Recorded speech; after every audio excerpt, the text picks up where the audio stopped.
Mahigit 1 linggo na nga namin pinapakain ng mga aso dito sa malaking pulo, mga mare at pare, at unti-unti na nga silang napapaamo ni Buyok. Noong nakaraan nga pala mga mare, nakahuli nga kami ng malaking hipon na kung tawagin nga dito sa amin ay ulang. Naisama nga namin ito sa sinigang na tilapia mga mare, at grabe na pagkakasarap pala nito. Noong Webes nga pala mga mare, pinakain na naman namin ng mga aso dito sa malaking pulo, kaso nga lang ngayon ko nga lang nagawa ng mini vlog. Madalas nga naming makita itong dalawang aso na nakahiga nga sa batuhan sa tuwing pupunta nga kami kung saan nga namin sila madalas pakainin. Palagi nga naming naabutan itong si Lolo at siguro ito talaga yung kanyang teritoryo. Tinawag nga namin siyang Lolo dahil parang siya nga yung pinakamatanda dito sa kanila. Sa bahay na nga lang din kami nagluluto ng lugaw dahil napagkakasukal nga ng paligid at puro batuhan. At pagka nandito na nga kami at malamig na nga yung lugaw, tsaka lang namin siya hahaluan ng dog food. Dito na nga pala namin inilagay ang dog food sa bangka para hindi nga namin makalimutan ni Buyo. Madalas kasi naming makalimutan ito nung nakaraan, kaya naman hindi nga namin nagagawang pakainin ng mga aso at kawawa naman. At least kapag nandito nga sa bangka, kahit hindi nga kami makapagluto, ay mapapakain nga namin itong mga aso. Eto nga mga maret, nakakatuwa na nga silang pagmasdan kapag ka may dalang pagkain si Buyok ay nagsusunuran na nga silang lahat. Akala nga namin ni Buyok ay hindi namin sila mapapaamo, pero ilang linggo pa lang namin silang pinapakain. Eto na nga't nagsusunuran na sa kanya, yung iba pang ay nagtatakbuhan pagka nakikita nga ang bangka namin. Pero itong si Maam talaga ang pinakamaamo sa kanilang lahat mga mare, dahil simula pa lamang nung nagpakain kami dito ay siya na talaga yung lumalapit kay Buyo. Banggaganda pa nga ng mga aso dito sa malaking pulot, iba't iba nga sila ng kulay, tapos parang may mga lahi pa. Eto nga po si Pinunot, para nga po siyang si Daumingsu doon sa pulo ni Don Silverio, dahil lagi na lamang walang kibo, tapos lagi na lamang nakatigil. Kung pagmamasdan mo nga ang mga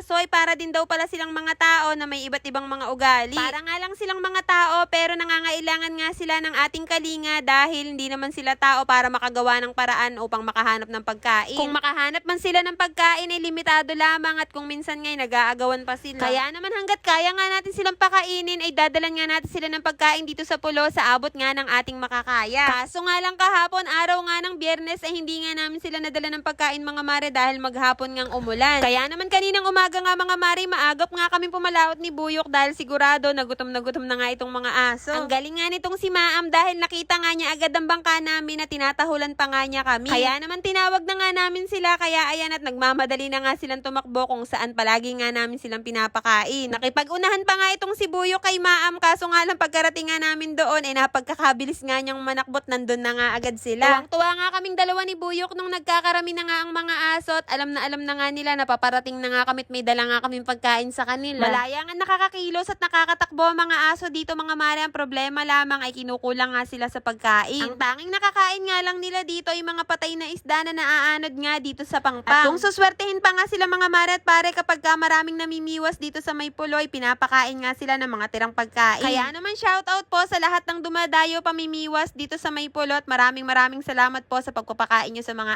aso. Tama nga hinala namin ni Buyok mga mare at pare, talaga namang gutom itong mga aso nung pagkarating nga namin. Nung una nga ay medyo natatakot nga ako sa kalagayan ni Buyok dahil baka mamay makagat nga siya ng mga aso, pero pag palagi mo pala silang pinapakain, nagiging mabait nga rin sila sa iyo. Napansin nga rin namin ni Buyok na palaging ang basa ang kanilang mga balahibo, dahil siguro kapag nga naghahanap sila ng pagkain ay lumulusong nga sila sa tubig. Naisipan nga ni Buyok na isama itong si Maam dahil palagi nga nakaabang sa amin at parang gustong-gusto nga laging sumama sa amin. Kaso nga lang nung unang sakay nga niya ng lunday, talaga naman takot na takot siya mga mare at para, talaga naman nanginginig ang kanyang mga laman. Inuna kasi namin ang pagpapakain sa mga aso bago nga namin sinalok itong aming Skylab mga mare para maisama nga namin si Maam. Gusto rin kasi ni Buyok na isama nga siya sa aming bangka mga mare para masanay nga daw kung paano nga mag-balance kagaya nga ni Bunso. Hindi nga agad namin napansin ni Buyok na nalula pala itong si Maam sa lunday mga mare, at nang huli na nga nung pauwi na nga kami, tsaka lang namin nakita yung kanyang suka. Kaya pala gustong makalipat dito sa malaking bangka mga mare dahil nalulula pala siya. At dahil amoy aso nga itong si Maam, kaya naman ayan at pinaliguan na nga rin siya ni Buyok. May ilang aso nga rin dito na bago lamang namin nakita mga mare, at may isa pa nga dito na may sugat nga sa tagiliran. Tapos itong isang kulay itim na napaka-cute mga mare, at parang gusto nga rin namin siyang isama dito sa bangka. Paano ba naman ay napakaamo na nga agad nito kay Buyok kahit bago pa lamang sila nagkita. Nagpahawak at nagpaligo na nga agad siya kay Buyok mga mare at pare, talaga namang napagkakaamo. Kaya naman kung nakarating nga po kayo hanggang dito sa dulo at kung nagustuhan nyo nga itong video na to, ay baka naman pa-heart at pa-share, at syempre pa-follow na rin po. Yun lang mga mare, maraming salamat sa panonood.